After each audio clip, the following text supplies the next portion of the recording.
Hey, it's Jeff W Welsh. Welcome to the Hardcore Happiness Podcast, where we talk about the art and science of how to create your best life. Expect to discuss mindset and purpose, the positive and the profound, and anything else that contributes to the healthiest, happiest, most successful life you can imagine. This is your sanctuary against fear-mongering and propaganda, the place to focus on a life of well-being and satisfaction and transform your world. I'm Jeff W Welsh, and this is Hardcore Happiness. Hey, it's Jeff W Welsh. I recently had some things happen that made me think about lifelong learning and how that relates to happiness. I got some of my musical friends together and told them I was getting ready to take guitar lessons, which I do from time to time. They know me as a long-time professional guitarist, and they know I've got a classical university-based formal music education and all that stuff. And they were surprised that I would take lessons. And then I was surprised at their surprise. It caught me off guard for a minute. And then I got them together and explained my belief that a professional in any field continues to learn. You want to keep getting better at your craft. You want to stay on top of the latest developments. If you're a doctor or a psychologist, you've got mandated continuing education that you have to do for this very reason. But you shouldn't have to mandate it. You should care enough about what it is you do for a profession for a purpose that you continue to learn anyway. Back when I had businesses with lots of employees, I would have people come in and interview for a job, and they would tell me that they had 20 years of experience. When I talked to them, I realized they had 1 year of experience repeated 20 times. That's just kind of burnout. That's not anything that's a progressive amount of responsibility and education. It's good to stay on top of things, and it's fun. For me, I enjoy learning. Hopefully you do too. I've been a teacher for a long time. My very first job was being a music teacher at the little music store in the little town that I lived when I was 14. Since then, I've taught a number of different subjects in a variety of settings, from major teaching medical centers to career colleges to community colleges to private education. It doesn't really matter what you call the person doing the teaching, teacher, mentor, instructor, professor.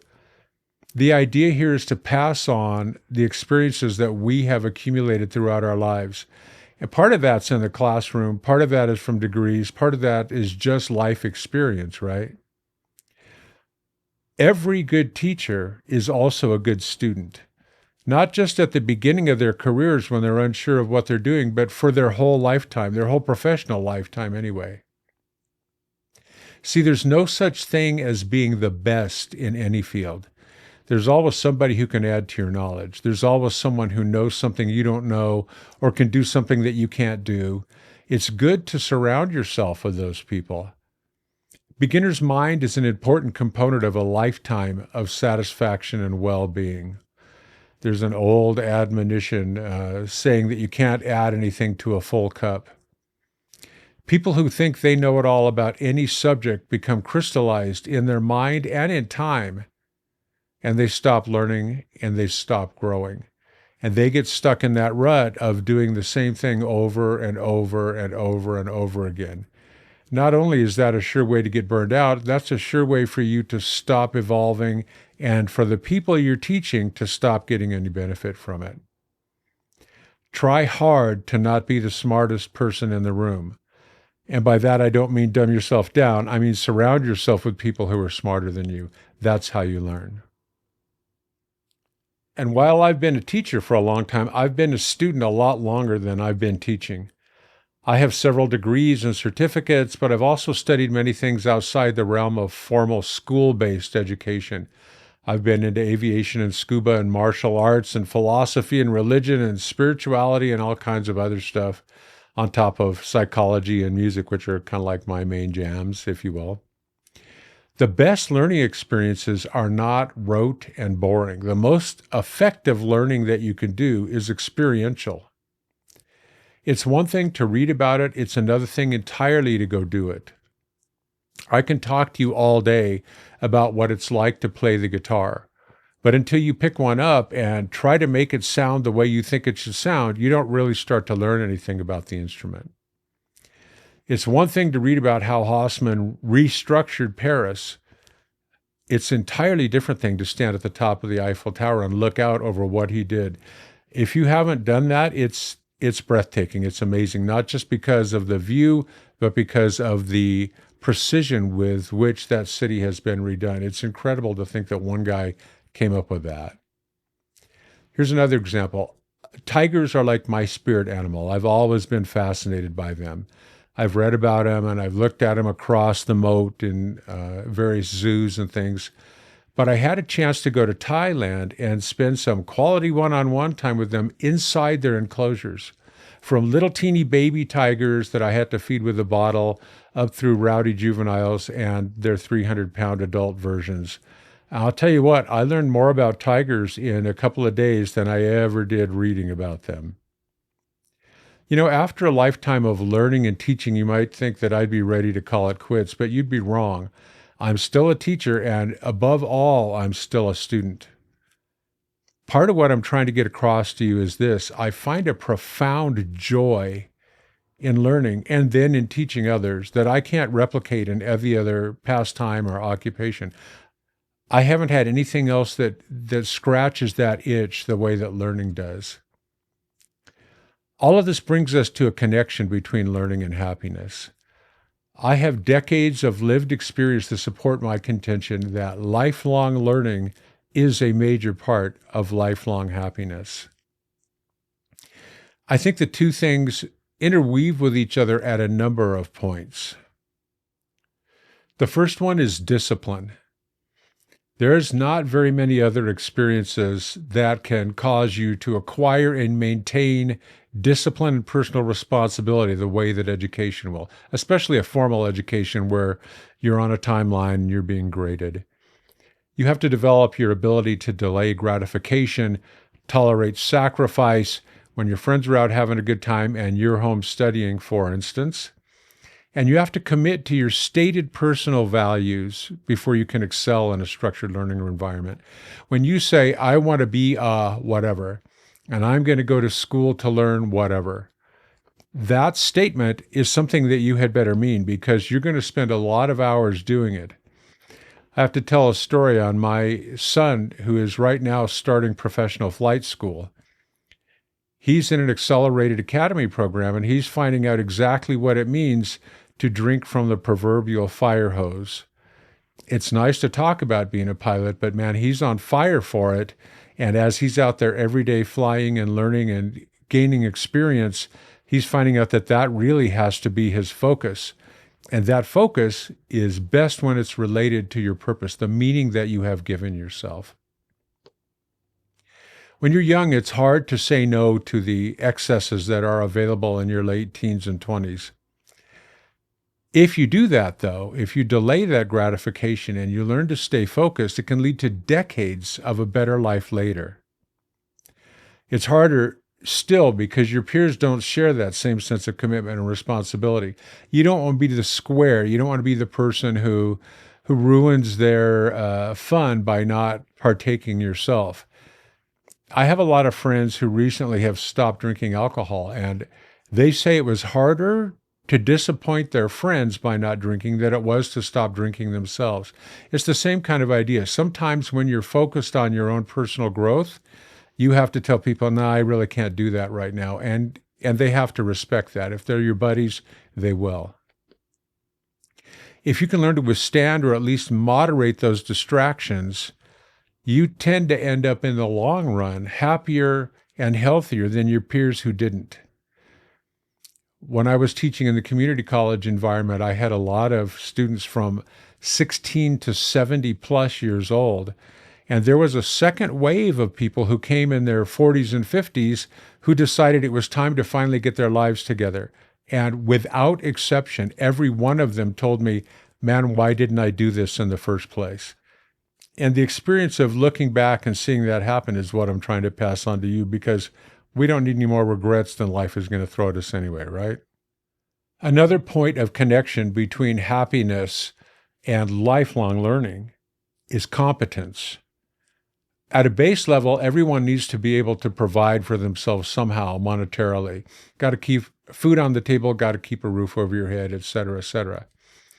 Unfortunately, for almost everyone, that leads to a trade-off, your hours of life for some kind of compensation. Most of us learn really fast after we got our first job that the question to be pondered is, how do we get the best compensation for the least amount of sacrifice of our time on the planet?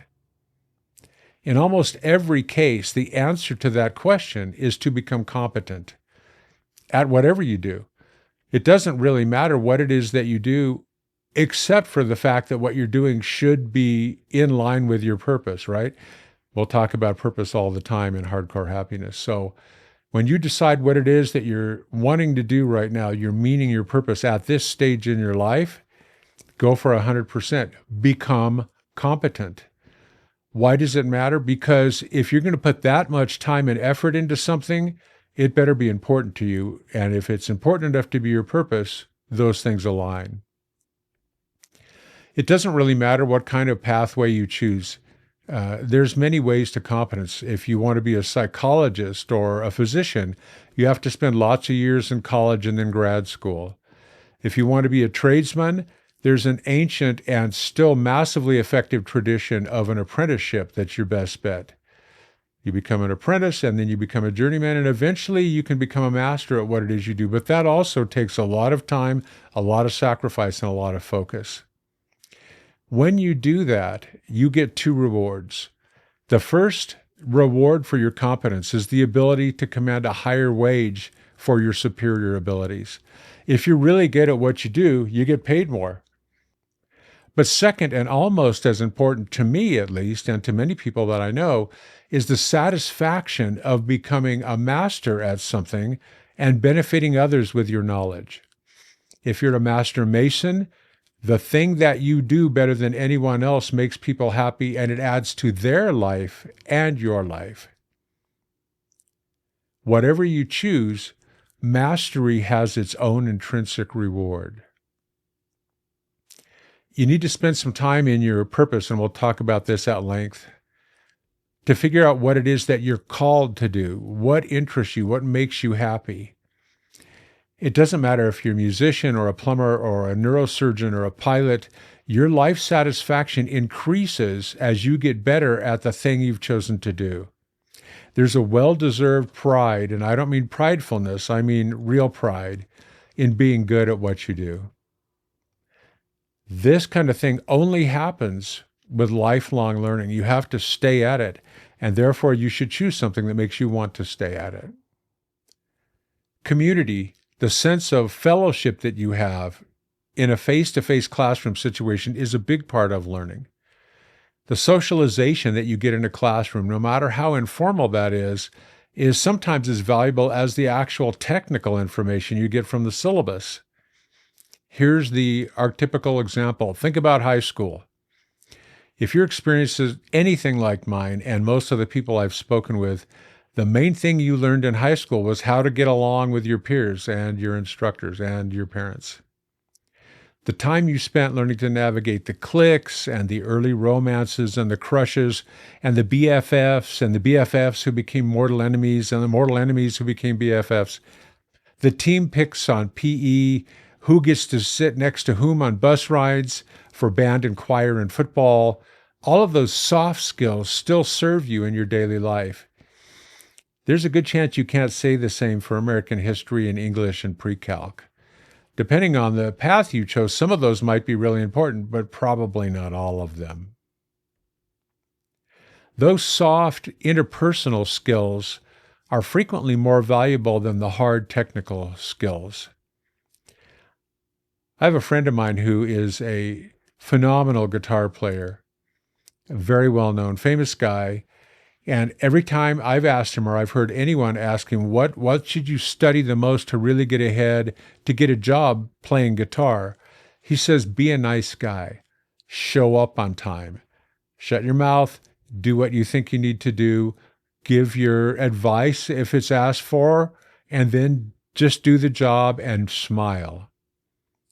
He said, if there's two guys in the room and one of them has really great chops and the other one has adequate chops, but is a nicer guy, that's the guy who's going to get called to come back.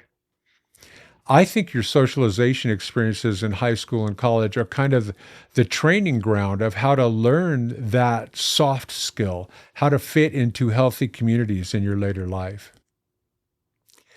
Community is also a powerful boost to mental and physical health, and we're going to have sessions, at least one or probably more, on what community does for you, scientifically based on longevity and heart health and mental health and all that stuff in the future.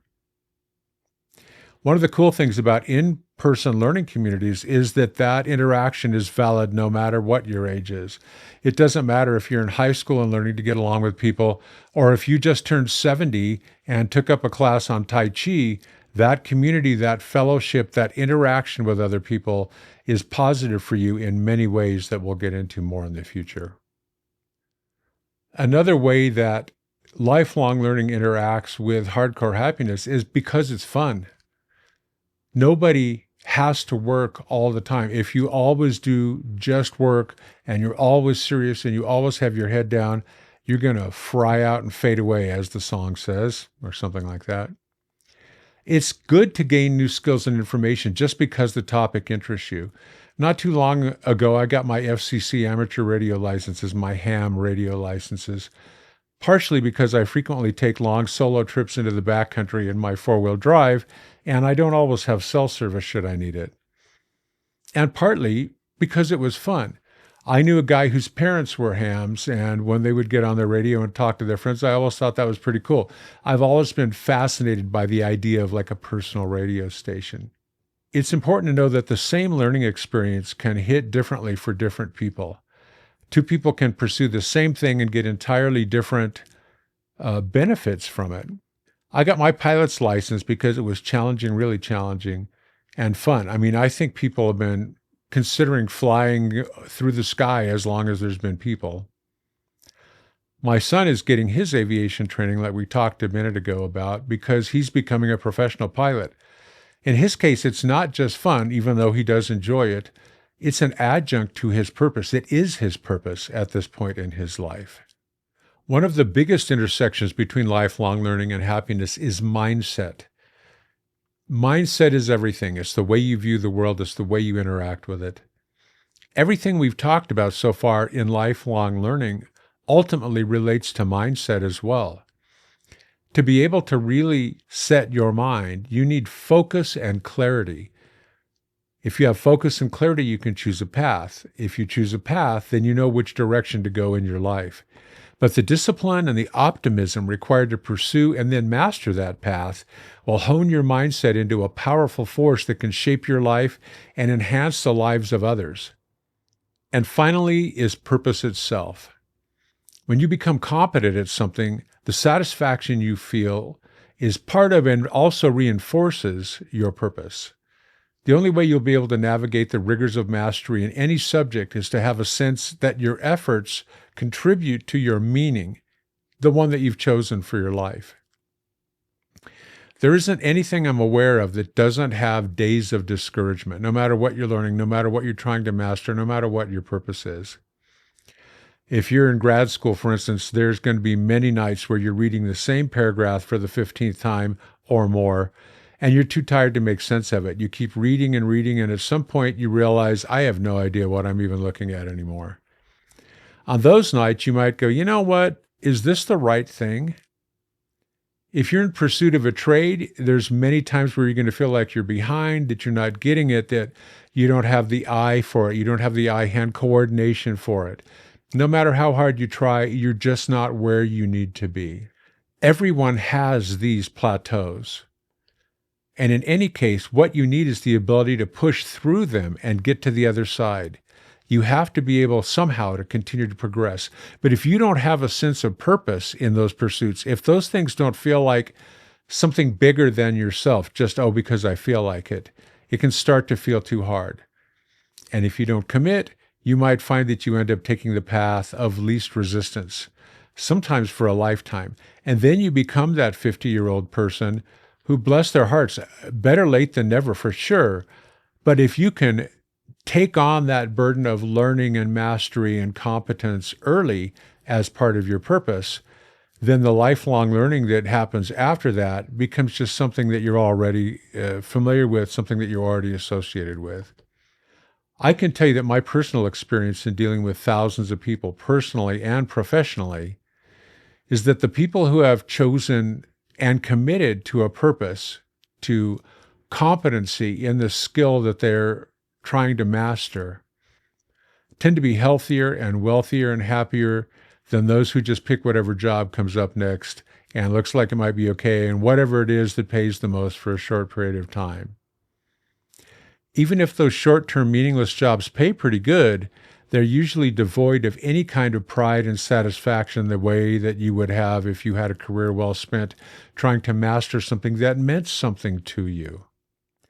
And so now we come to an inconvenient and probably unpleasant fact about learning.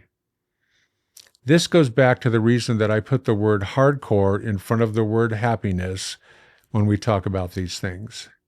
And here it is. We weren't put here to take it easy. No matter what it is that you do, you're going to face struggles. You're going to face some kind of challenges. You know, it's a common thing on the internet now. There's all kinds of people saying, pick your heart. And that really applies to this. You can do the hard thing now and study whatever it is that you study, put it in line with your purpose, focus on it, get your mindset right, master it, develop competency, and then have a great several decades after that because you've already done the hard work in the beginning. And now you're just continuing to grow. And if it's in line with your purpose, that growth is pleasant and meaningful. You get well-being and long-term satisfaction out of it.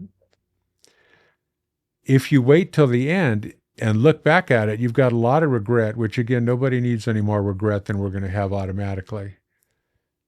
And now at 50, you might decide to start working towards something, or 60 or 70. And again, there's nothing wrong with that. If you're there now, go for it. You're never too old. It's never too late. But if you have the choice, if you can choose to do it in your 20s, do that. Even your physical body, your bones and your muscles will atrophy unless you push them. Strength and flexibility are definitely a use it or lose it proposition. I went to a gym years ago and all of the trainers had t-shirts that said, you're either getting stronger or it's all going away. There is no staying the same. That's pretty true for most things. Your ability to think and reason and grow mentally also grows weaker unless it's challenged. Learning, and there are many studies that have proven this over time, is the best way to age-proof your brain. But I think there's more at stake here than just cognition and physical strength. I think that joy and satisfaction fade away if we're not spiritually, mentally, physically engaged. We become brittle and unable to deal with life's challenges. We lose our resilience in the face of adversity, and adversity's coming. If you're alive, you're going to have adversity. How well you deal with that is important when you're considering long-term happiness and well-being. I know I'm repeating myself here, but these hardcore happiness topics are a marathon of small steps. They're not a one-time Hail Mary, I did this thing last week and now everything is wonderful. You may have Hail Mary moments where things go really, really well for you, but that is one step among many steps where you're continuing to grow. That's why you're here, I believe. Learning isn't something that you do for a while and then stop. It's not like, wow, I finally made it through college. Now I never have to learn anything again. Thank gosh. Learning is more long-term maintenance, just like taking care of your physical body. It's not like you work out, get in good shape, and then go, well, I'm glad I never have to do that again. Learning, the thing we're talking about here, keeps us sharp and enhances the quality and length of our lives. You know, as best as I can tell, to just widen this thing out for a minute, the meaning of life has two things, two parts to it. The first is to experience everything that we can while we're here, and we're going to have a lot to say about saying yes later on. And the second part of it is to help others in their own journeys. Lifelong learning kind of hits both of those things. When I learn something, It facilitates the first part of that proposition. It helps me experience everything I can experience. Remember, experience is the greatest part of learning. I'm not just talking about reading books and taking classes. And then when you take that experience and give it to someone else, when you teach, you get deep satisfaction from helping them on their own journey. Don't stop learning once you're an adult. The tendency is understandable because with the state of education the way it is, unfortunately, you probably had an adverse reaction to high school and maybe even college, and you might never want to open a textbook again. And as an adult, you don't have to. But that's not the point of learning. If you're an adult and you feel as though you're just marking time, that nothing new and exciting ever comes along, there's no big breakthrough on the horizon, it's because your body and your mind are telling you to choose a purpose.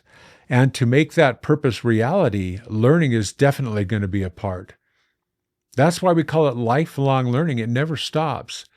And because it never stops, you should probably find something that you like to do.